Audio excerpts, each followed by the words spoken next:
Hello guys, today I'm going to show you how you can turn off the indicators of the rinside and salt in Miele Dishwasher G53. So, in the first step, hold the express button and turn on your appliance. Hold the express button for 4 seconds. If you're using the tops 3-in-1, 4-in-1, 5-in-1, you can completely turn off these indicators about the salt and refill and rinside refill.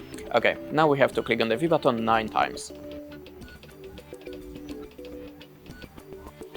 As you can see, there have the P1. Now that means the indicators are turned on. Now if you want to switch it off, you have to click on the extras button once to set it to the P0.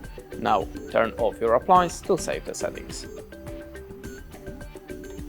And that's it. Thanks for watching, leave us a like or a comment, and goodbye.